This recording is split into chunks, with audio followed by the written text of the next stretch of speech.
What water bottle do you use while backpacking in the summer? That's what I'm going to talk about in this video. There are a myriad of choices and lots of pros and cons, but in this quick little video, I'm going to give you some of the good and bad of each style water bottle and what I ultimately end up using. So let's talk about water bottles. The first is, interestingly, the Yeti or any of these style water bottles. They have become hugely popular with the younger backpacking crowd. These things are invincible, super tough, like lifetime, great. Now, good, it's easy to inspect, easy to clean, easy to drink from, no problem. Bad, it is crazy heavy. These stainless bottles or the aluminum bottles, they certainly look good, they're highly popular, they last forever, so environmental impact or whatever, but do you really want to carry a 1.5 pound water bottle on your backpacking trip? Me personally, no. I've seen a lot of people out there with them, but when I'm carrying all this weight on my back, the last thing I need is to carry this.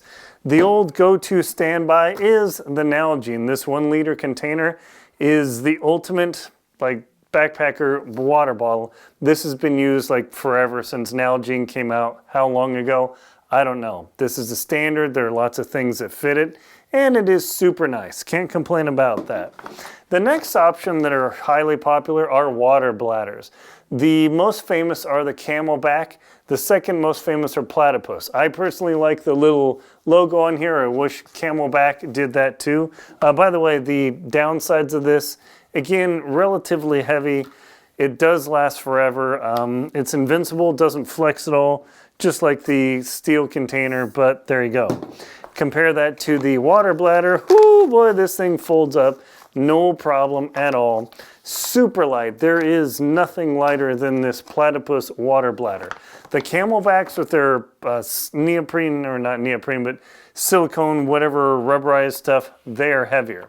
The downside of Camelback, and you'll see that I don't own a Camelback at all, is usually those water bladders, say that 3 times as fast, are dark. They are very difficult to see into, so when they get growed or when you're filtering water out of a creek or river or whatever, you can't see in them, and I've had quite a few friends that in backpacking, their bladder was gross, it was disgusting. That's why I've gone with, if I need a water bladder, the Platypus. Completely clear, super to identify if there's any growth in here. Eventually they do start looking a little beat up, but these have lasted, I don't know, I've probably owned this 15 years, honestly, so still trucking along. The little pop top is great. Click that guy closed, maybe, and it's really good. Pop it open. Maybe. Kind of hard. Now you'll notice I also do not have the little drink straw or the drink tube. Those are wildly popular with backpackers. The drink tube is super great. You walk along, you grab it, good. But what happens when you set your backpack down? You set your backpack down, that little water sucker thing falls in the dirt, and then, yeah, dirt, gross. So I have 100% ditched those water tubes. Also, when they get a little bit of growth in there, they're incredibly difficult to clean out, especially in the field. The water bladder here is difficult to do with as well. Now, one of the downsides of this is when you're trying to fill this water bladder in a creek or a river, it is a pain in the toot-toot. Yes, that's right. Getting this to be fully loaded, the 1.2 or whatever liters, freaking maddening. Compare that to a Nalgene. You open this thing, you put it under the creek, and in moments full. The stainless container, same thing, moments full. But the water bladder is an epic pain to fill up. That's why the side load on the Camelback is so good. It's a much bigger hole than this little guy here. This is really hard to fill. The Camelback is way easier to fill, but because it's totally awkward, you gotta hold it by the side and it flips down, and trying to fill it underwater is just a pain. So that is definitely a downside.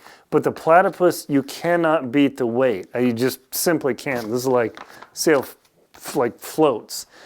What do I use after all this for summer backpacking? Yeah, here we go. Usually I have a 20-ounce bottle, but this is all the Gatorade bottles I have. And I just get this at Winco, the local discount shopping mart, 70 cents. I just literally buy the soda water, drink it, and because it's just like water and carbonated water. And then this is my tank where I fill it up. Yes, it's got a small lid like this. However, unlike the floppy water bladder, this thing is totally solid. So when you put it under a creek, glue, glue, glue, glue, it fills up in a very controlled time. This is where I put my Aqua Myra in. The 1 liter is perfect. These bottles are virtually invincible. Super, super tough, last forever. When they start to die, I just recycle them. Usually I just drink them and buy a new one on a new trip because I recycle these anyway. But what I do is I put my water treatment in my backpack, and then I use this, or a 20 ounce or thereabouts, as my main drinker. So I load this up, pour it, pour it, pour it, and by the time I get to the next creek, I'm good to go. If I know on the map I've got a long distance, I might actually bring 2 1 liter bottles. Again, these are super, super light.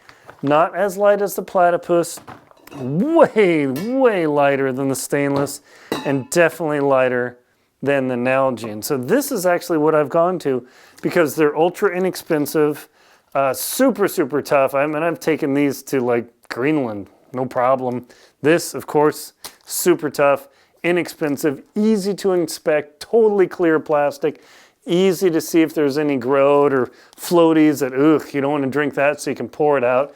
This is what I like to go with simply because cost, weight, durability, ease of use, most importantly, ease of inspection to make sure you don't have any gross things inside your water bottle. And that's what I use for summer backpacking as a bottle compared to the Nalgene, the stainless, or the water bladder.